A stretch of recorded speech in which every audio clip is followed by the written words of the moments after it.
bienvenue sur Torah de vie. Le dernier Mahamar du Rabbi. Cette expression, en quelques mots, est extrêmement profonde. Elle revêt un sens infini et a une portée extraordinaire pour l'ensemble de notre génération. Alors, tout d'abord, il convient de définir ce que signifie un Mahamar. Car si le Rabbi est connu pour avoir publié un livre du nom de Likutei Sichot, qui sont des recueils thématiques, des exégèses, des analyses qu'il a développées dans ses interventions publiques, il y a également une autre forme d'enseignement de la Torah, qu'on appelle le Mahamar. Mahamar signifie tout simplement un discours. Et c'est une forme bien particulière qui est caractéristique des rabbis de Lubavitch. C'est d'ailleurs lorsqu'il prononça son premier Mahamar, un an après la disparition de son beau-père, qu'il devint officiellement le 7e rabbi de Lubavitch, car seuls les rabbis prononcent un Mahamar. Alors qu'est-ce qu'un Mahamar? Un Mahamar se base sur un verset de la Torah, sur une parole des sages du Talmud, sur un passage du Zohar, et entreprend de l'analyser en profondeur, de l'ouvrir, si l'on peut dire, d'en sortir l'essence, l'âme qui s'y trouve. Ceci à travers une méthode tout à fait analytique et intellectuelle. Mais systématiquement, on trouvera dans un Mahamar d'un rabbi de Lubavitch un enseignement qui n'a jamais été donné auparavant. Une nouveauté qui, à la fois, est du domaine mystique, métaphysique, mais qui a également une résultante dans la vie terrestre, dans la vie quotidienne de chacun d'entre nous. Alors, si la Nessiout, le leadership du Rabbi, a commencé avec un Mahamar, il en a dispensé plus de 1400 au cours de ces 50 années, 60 années. Nous allons nous attarder ensemble sur le dernier Mahamar qu'il a prononcé en 1981, mais qu'il a ensuite édité, publié et distribué de lui-même publiquement à l'occasion de Purim Katan, 5752-1992. Ce Mahamar est une explication qui se base elle-même sur un Mahamar du Rabbi précédent, Rabbi Yosef Yitzhak. Rabbi Yosef Yitzhak a prononcé son Mahamar en 1927. 1927, vous le savez sans doute, c'est l'année d'accession au pouvoir de Staline. Et c'est également l'année où le Rabbi précédent a été arrêté par les bolcheviks, puis condamné à mort pour son œuvre en faveur de la perpétuation du judaïsme en Union soviétique. Pour avoir maintenu des chadarim, des écoles religieuses clandestines, avoir enseigné la Torah aux jeunes enfants, ce qui était considéré par le pouvoir bolchevique comme une activité contre-révolutionnaire. Également le fait d'avoir maintenu des bains rituels, des mikvaot, d'avoir dépêché des chassidim qui servaient de rabbins, de shochet, d'abatteurs rituels, de moël pour pratiquer la circoncision. Ceci était impardonnable pour les bolcheviks.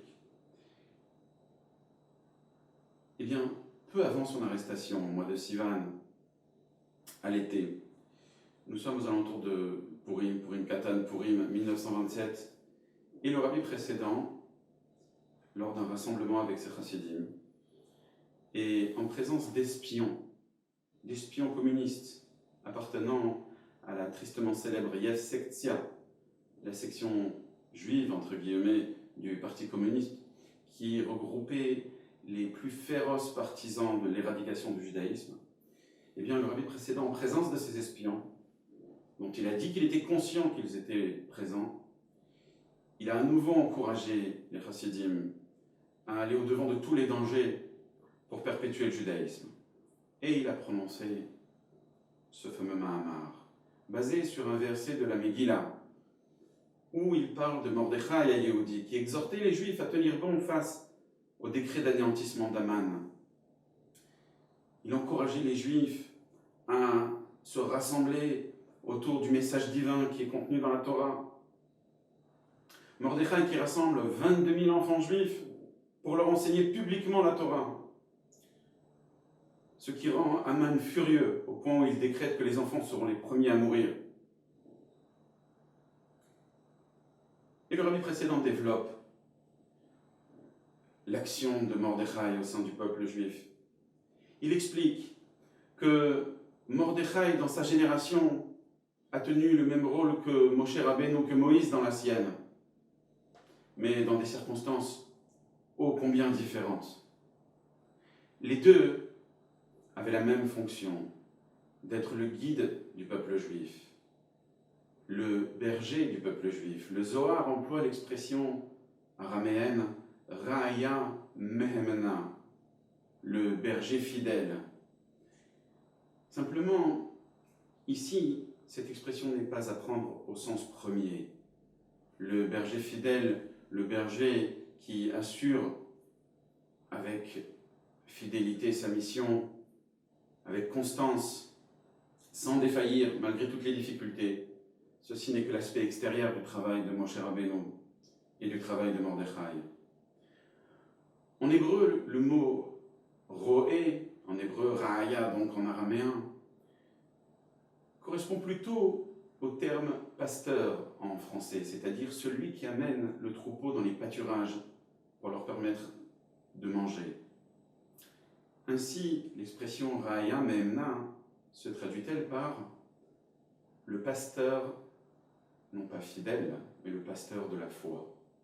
Celui qui permet au peuple juif, entre guillemets, de manger la foi, c'est-à-dire de la consommer, de l'intérioriser, jusqu'à ce qu'elle fasse partie de soi, comme la nourriture devient notre chair et notre sang. Alors, le rabbi précédent, lui-même, a incarné exactement ce travail, au péril de sa vie. En 1927, en Russie bolchevique, il encourage les Bnei Israël à rester fermes dans leur attachement à l'étude de la Torah et à la pratique des commandements. Le rabbi nous dit, dans son propre Mahamar, dont nous allons parler, que lorsque le rabbi précédent évoque le rôle de Mordechai, il est en train de définir les mesures par lesquelles lui-même va être évalué. En rappelant que Mordechai fut le Moïse de sa génération, le rabbi précédent se présente lui-même dans ce rôle. Alors, dans les cours qui vont suivre, nous allons parler du rôle de Moshe Rabbeinu, du rôle de Moïse, qui fut non seulement le premier berger du peuple juif, mais qui fut l'archétype de tous les chefs du peuple juif qui suivirent.